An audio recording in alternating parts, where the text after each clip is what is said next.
One of the most common comments I hear, and it was my concern as well when I was going through my divorce, was how do I do this on my own? How does a man handle a divorce on his own? What if you don't have friends or family, or something like my parents both passed away and my friends moved away? I think the question underneath both comments is the same. And it's how do I carry this by myself? And I think the important part of that is the by myself part. Because often what you're feeling here is grief. And grief is never meant to be handled on your own. There's a writer I read. There's a book I read about a year ago by a man named Martin Prechtel. And it's about grief. And he talks about grief is love with nowhere to go. And don't think of it as a weakness. It's love that lost the place it was pointed at and is still looking for somewhere to land. In a lot of cultures, that grief goes somewhere. It goes into the village. And a man who lost something, he doesn't have to sit alone in a quiet room and manage it on his own. The whole village grieved with him, and they do it out loud together. There's this wailing that happens, and that's done to allow the grief to move through him instead of getting stuck. When the village disappears, the grief doesn't. It just has nowhere to go. It comes out sideways, and one of the oldest ways is from the bottle. Men drink to reach the tears they won't cry sober. And so the bottle becomes the cheap, broken stand-in for the grief. But it's grief with no one to hold it, and it never actually moves through you. It leaks, and you just do it again next weekend. I think a lot of men want to wave off this next part because it sounds soft and it involves feeling your emotions. So let's look at this part as mechanics and not feelings. Grief you don't move doesn't disappear. It just goes underground and runs the show from there. There's rage, there's anger, there's that feeling in your chest that doesn't unclench. There's drinking, snapping at your kids, going numb, disappearing from relationships. Prechtel says it quite clearly. Refuse to grieve when the grief is there, and you don't dodge it. You just hand the bill to somebody else. As fathers, that usually goes to our kids.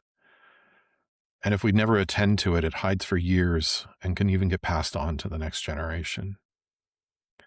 So doing it alone, that's not the tough version. It's the version that leaks into your body, your kids, your next relationship. The hard thing, the thing that takes real courage is to grieve on purpose, out loud, and in front of somebody else so that it moves through you instead of downstream.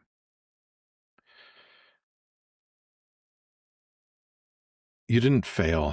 Your village did. This is the spine of all of my work. You were set up for all of this. You weren't given what you needed. A lot of us today, we grew up with people who were supposed to teach us to hold grief, but they never did.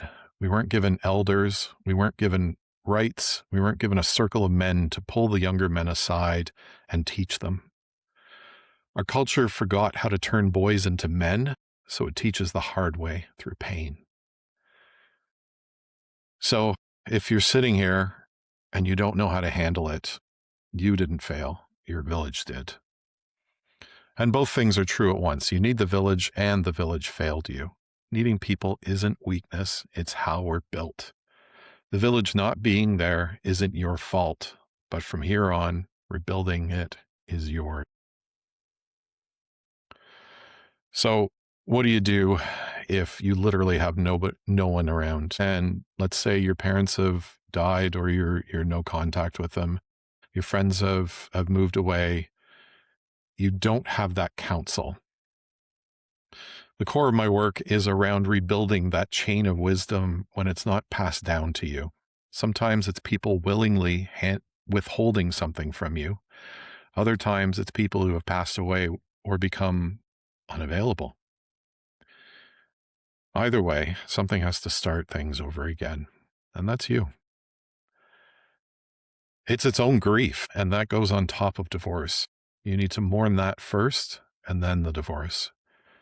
And it needs space, not a pep talk. And I don't mean to go build a council, and that can just sound like an insult to a man who literally has nothing. So let's be concrete about this. That one man that I was talking about where you share grief from with doesn't have to be an old friend you've lost. When you have nobody, you don't go find your people. You go where men gather and you become a regular. And that can be a men's group, a divorce or separation support group, a recovery meeting, a church or men's ministry. Go for the men, even if you're unsure about the rest. Gym, martial arts.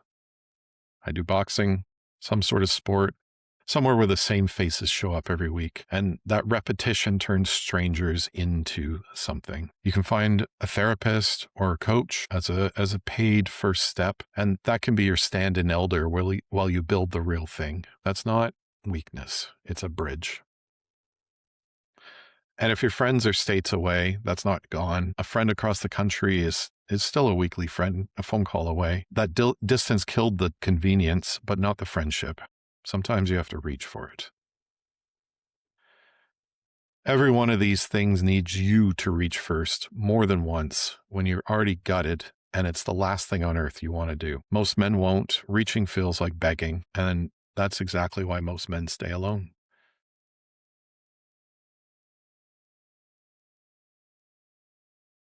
People aren't found. Relationships aren't found. They're grown. And you grow them by being the man who shows up for others, even now, even when you're gutted. When there are no elders, you don't wait for one, you become one. And the becoming is what gathers that council. And it's men collecting around the man who's doing the work.